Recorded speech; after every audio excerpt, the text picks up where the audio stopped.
O Aurélio faz a próxima pergunta. Aurélio. Bom, Alexandre, agora há pouco você comentou sobre o LHC, né, que é um acelerador de partículas, teve muita polêmica há um tempo atrás, falando até sobre podia causar o fim do mundo. Queria que você falasse um pouco sobre o que é o LHC, o que ele pesquisa e se tem realmente a possibilidade de ocorrer o fim do mundo. O fim do mundo. Veja, o LHC é um acelerador de partículas. O que vem a ser isso? É uma máquina onde a gente coloca partículas subatômicas, ou seja, a gente pega a matéria, divide em pedaços cada vez menores, cuja a menor parte antigamente era chamada de átomo. Hoje nós descobrimos que esse átomo é subdividido em partes menores ainda, que a gente chama de partículas subatômicas. Você coloca essas partículas dentro dessa máquina e essas partículas são aceleradas.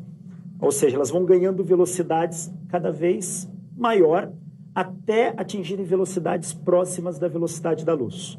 Quando elas estão nesta velocidade, essa máquina faz com que duas partículas se choquem. E nesse impacto, libera-se uma grande quantidade de energia, no qual é possível analisar o nascimento ou a formação de novas partículas. Então, essas novas partículas surgem da interação de partículas subatômicas. Então, o papel desses aceleradores de partículas é entender como a matéria se forma. O LHC, que é um acelerador de partículas o mais potente, a gente pode chamar que temos no momento, o objetivo principal é entender a estrutura da matéria. O modelo padrão de partículas, que é o modelo mais aceito na ciência, mostra que a matéria ela existe e a massa no universo ela seria formada por uma partícula chamada bósons de Higgs. Esses bósons seriam responsáveis pela existência da massa. A gente poderia fazer uma comparação um pouco mais didática para entender essas partículas da seguinte forma. Imagine uma festa onde você tem várias pessoas transitando. Dentro dessa festa, de repente, chega uma pessoa famosa, um artista.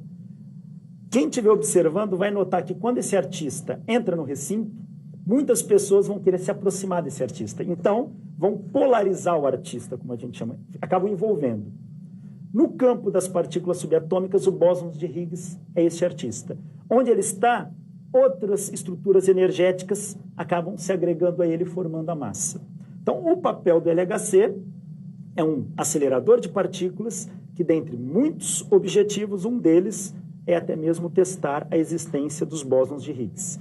Para isso, precisa-se de uma energia considerável. E essa energia, os modelos apontam que poderiam formar mini buracos negros. E aí surge toda a polêmica. Isso acabaria com o fim, ou colocaria um fim no planeta Terra, acabaria com a humanidade? De acordo com todos os estudos, a resposta é não. Não há por que se preocupar. Primeiro, a gente nem sabe se de fato isso aconteceria.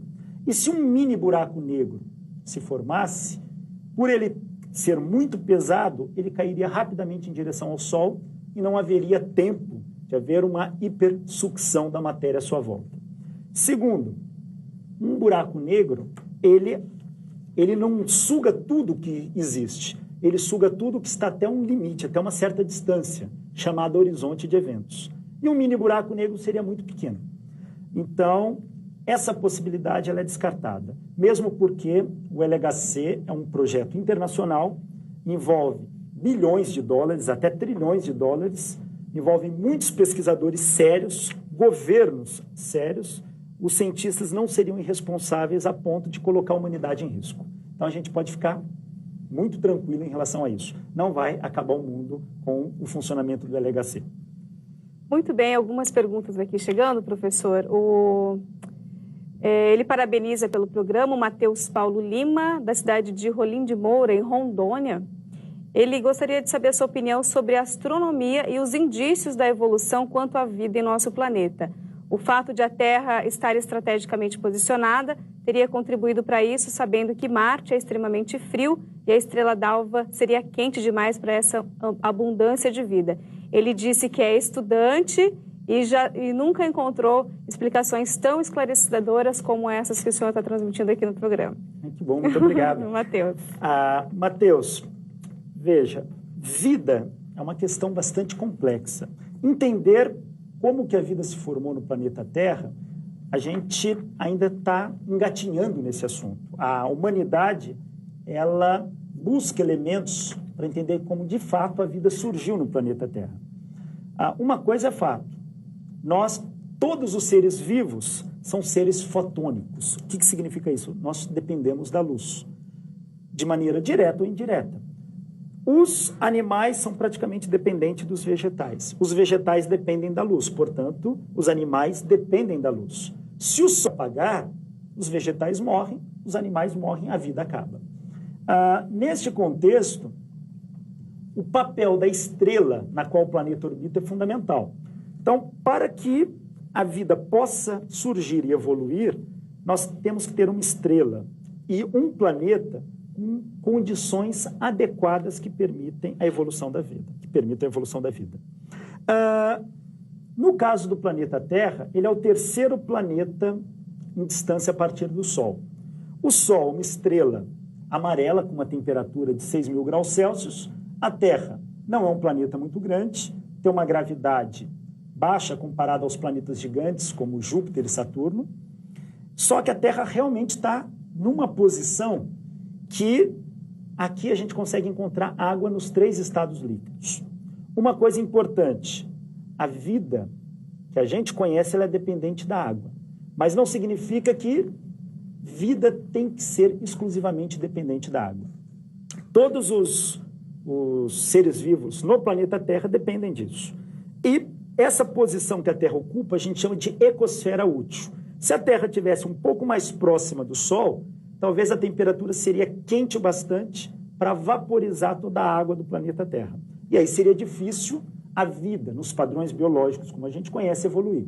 E se a Terra estivesse mais afastada, como Marte ou Júpiter, realmente a água estaria congelada. Então, essa posição estratégica talvez tenha contribuído muito para a evolução da vida e o desenvolvimento da vida aqui no planeta Terra. Mas nada impede que possa existir algum tipo de vida não baseada no carbono.